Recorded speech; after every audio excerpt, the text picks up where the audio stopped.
இது ஃபர்ஸ்ட் மலேசியாவின் செய்திகள் உங்களுக்காக.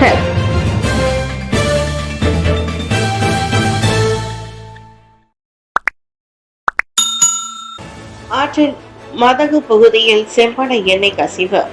போர்ட் கிலான் ஜாலான் தெங்கு ஆற்றின் மதகு பகுதியில் 50,000 லிட்டர் செம்பனை கசிவு ஏற்பட்டுள்ளதை ஸ்லாங்கூர் சுற்றுச்சூழல் துறை கண்டறிந்துள்ளது.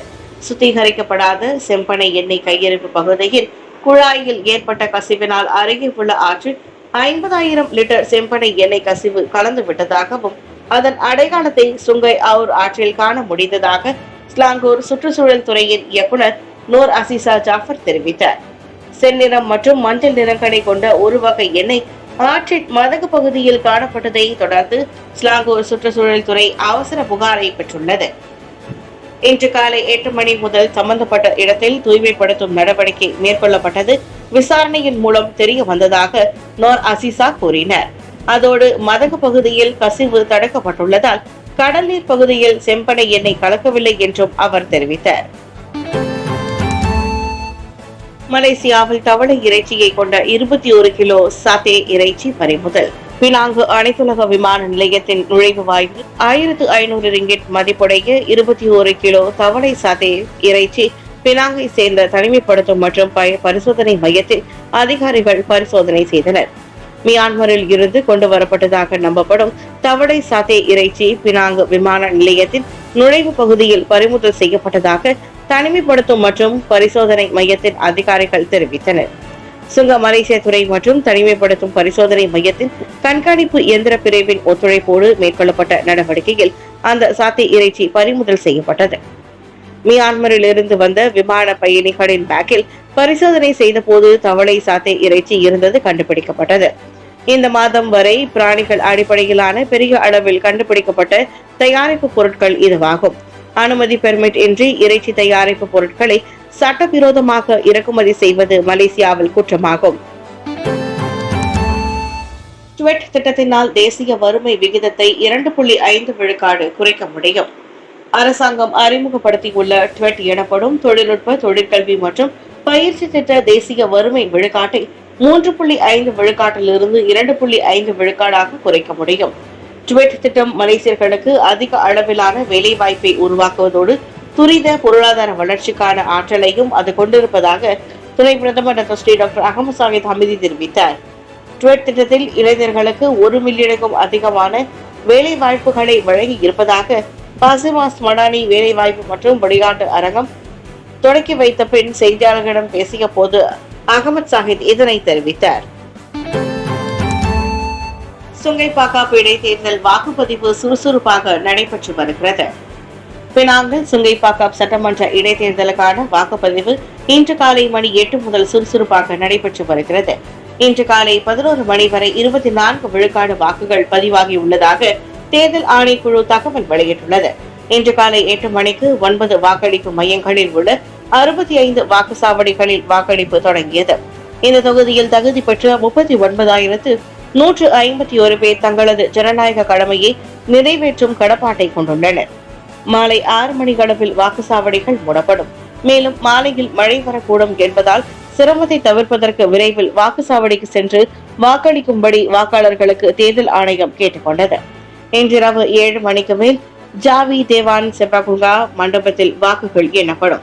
இந்த இடைத்தேர்தலில் பக்கத்தான் ஹரப்பான் வேட்பாளர் டாக்டர் ஜொஹாரி ஹரிபினுக்கும் பெரிகத்தான் நேஷனல் வேட்பாளர் ஆபிதின் இஸ்மாயிலுக்கும் இடையே நேரடி போட்டி ஏற்பட்டுள்ளது. இது ஜிபிஎஸ்ஸின் தவறு. சிரம்பானில் எதிர் திசையில் லோரியை ஓட்டிய ஆடவர். சாலையின் விதிமுறையை மீறி ஒரே திசையில் எதிர் தடத்தில் லோரி ஓட்டுநர் சென்ற 51 வினாடிகளை கொண்ட காணொலி வைரலானது. சிரம்பான் 2 ஜாலான் வெட்சிகாரான் 2/3 சாலையில் நடந்த இந்த சம்பவம் குறித்த காணொலி இரவு மணி 7:40 அளவில் சமூக வலைதளத்தில் வைரலானதாக சிரம்பான் மாவட்ட போலீஸ் தலைவர் துணை கமிஷனர் முகமது ஹட்டா சேடின் தெரிவித்தார். நேற்று காலை மணி 11:39 அளவில் அச்சம்பவம் நடந்ததை தொடர்ந்து அந்த லோரி ஓட்டுநரை சிரம்பான் மாவட்ட போக்குவரத்து அமலாக்கம் மற்றும் குற்றவியல் பிரிவு அடையாளம் கண்டுள்ளதாக அவர் கூறினார். சம்பந்தப்பட்ட 51 வயது லோரி ஓட்டுநர் கைது செய்யப்பட்டதோடு அந்த லோரியும் சிரம்பான் மாவட்ட போக்குவரத்து போலீஸ் நிலையத்திற்கு கொண்டு வரப்பட்டது. சிரம்பான் வட்டாரத்திற்கு சரக்கை ஏற்றி சென்ற அந்த லோரி ஓட்டுநர் அந்த வழியில் தனது வாகனம் செல்ல முடியாது என்பதை உணரவில்லை. GPS எனப்படும் சாலை வழிகாட்டும் முறையை பின்பற்றி சென்றதால் தாம் எதிர் திசைக்குள் நுழைந்து விட்டதாகவும் கூறியுள்ளார். இச்சம்பவம் குறித்து 1987 ஆண்டின் போக்குவரத்து சட்டத்தின் 42வது விதியின் உட்பிரிவு 1 கீழ் தொடர்ந்து விசாரணை நடத்தப்பட்டு வருவதாக முகமது ஹட்டா தெரிவித்தார். SPM தேர்வில் சிறந்த தேர்ச்சி பெற்ற பல மாணவர்களுக்கு மெட்ரிகுலேஷனில் வாய்ப்பு கிடைக்கவில்லை. டாக்டர் விகாஸ் யோங் ஏமாற்றம். SPM மெட்ரிகுலேஷனில் தேர்வில் பல ஏக்கள் கொண்டு சிறந்த தேர்ச்சி பெற்ற அதிகமான மாணவர்களுக்கு மெட்ரிகுலேஷன் திட்டத்தில் இன்னமும் வாய்ப்பு வழங்கப்படவில்லை என மாசிசா தலைவர் டாக்டர் விகாஸ் யோங் தனது ஏமாற்றத்தை தெரிவித்திருக்கிறார். மெட்ரிகுலேஷன் திட்டத்தில் இடம் கிடைக்காத பல மாணவர்களின் பெற்றோரிடம் இருந்து தனது அலுவலகத்தில் மற்றும் மெட்ரிகுலேஷன் தொடர்பான மாசிசா பொறுப்பு அதிகாரி புகார்களை பெற்றுள்ளதாக அவர் கூறினார். நேற்று மாலை மணி 3 அளவில் முறையீடு தொடர்பான பதில் அறிவிக்கப்பட்ட போது 10 ஏக்கள் பெற்ற பல மாணவர்களுக்கு இடம் கிடைக்கவில்லை என மாசிசா தலைவரின் முகநூலில் விகாஸ் யோங் பதிவிட்டுள்ளார். மெட்ரிகுலேஷன் திட்டத்தில் தங்களது பிள்ளைகளுக்கு இடம் கிடைக்கும் என அதிக நம்பிக்கையுடன் இருந்த பல பெற்றோர்கள் தற்போது மனம் உடைந்துள்ளனர். கடந்த ஆண்டு SPM தேர்வில் 10A மற்றும் அதற்கும் அதிகமாக A பெற்ற மாணவர்களுக்கு இன பாகுபாடு இன்றி மெட்ரிகுலேஷன் வாய்ப்பு வழங்கப்படும் என அமைச்சரவையில் இணக்கம் காணப்பட்டதாக ஜூன் 30ஆம் தேதி பிரதமர் டாக்டர் ஸ்ரீ அன்வர் இப்ராஹிம் அறிவித்திருந்தார். சுங்கைபாரி ஆண்கள் இடைநிலை பள்ளியின் 55வது விளையாட்டுப் போட்டி. இப்போவில் அதிகமான இந்தியர்கள் பயின்று வரும் சுங்கைபாரி ஆண்கள் இடைநிலை பள்ளியில் அதிகமான விளையாட்டுப் போட்டி இவ்வாண்டு முதல் முறையாக பேராக் விளையாட்டு அரங்கில் மிகவும் சிறப்பாக நடைபெற்றது. இப்போட்டி விளையாட்டினை பள்ளியின் பெற்றோர் ஆசிரியர் சங்க தலைவர் டாக்டர் ஸ்ரீ AKS சக்திவேல் அதிகாரப்பூர்வமாக தொடங்கி வைத்தார். கடந்த ஜூன் 8ஆம் தேதி நடைபெற்ற இவ்விளையாட்டுப் போட்டியில் விரை ஓட்டம், ஓட்டப்பந்தயம், கயிறு இழுத்தல், பெற்றோர்களுக்கான விளையாட்டுகள் என பல போட்டிகள் நடந்தேறின. ஆசிரியர் மாணவர்களுக்கு மட்டுமின்றி பெற்றோர்களுக்கு மத்தியிலும் விளையாட்டு வழி நல்லிணக்கத்தை மேம்படுத்துவதும் விளையாட்டின் மேல் கொண்ட ஆர்வத்தை ஊக்குவிக்கவும் நோக்கிலும் இப்போட்டி விளையாட்டு ஏற்படாமல் ஏற்பாடு செய்யப்பட்டதற்கு ஆசிரியர் லோகேஸ்வரன் முனியாண்டி தெரிவித்தார்.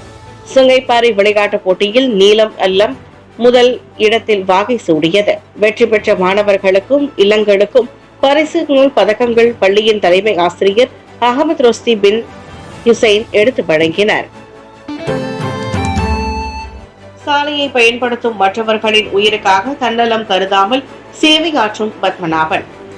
சாலையை பயன்படுத்தும் மற்றவர்களின் உயிருக்கு மிரட்டல் ஏற்படும் போன்ற அது தொடர்பான எச்சரிக்கை அடையாளம் வைப்பது மற்றும் குழிகளை மூடுவது போன்ற தொண்டுழிய நடவடிக்கையில் இப்போவை சேர்ந்த பி பத்மநாபன் ஈடுபட்டு வருவது நெகிழ்ச்சியை ஏற்படுத்துகிறது.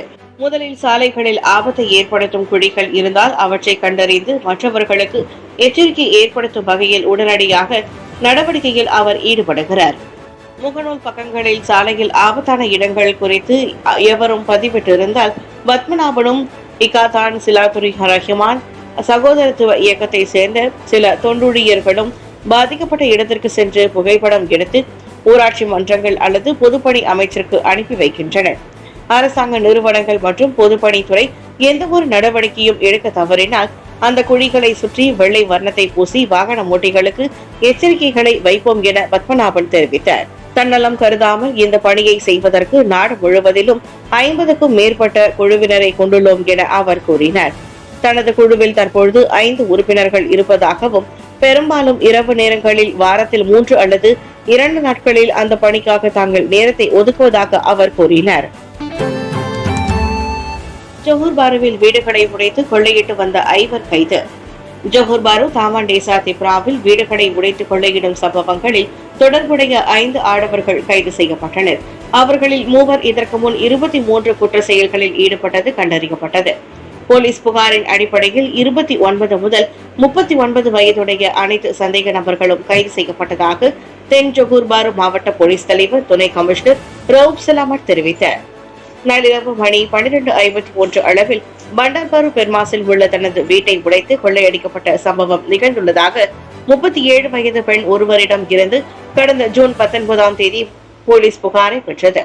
புகார் செய்வதற்கு முதல் நாளன்று அந்த சம்பவம் நடந்ததாக அந்த பெண் கூறியிருந்தார்.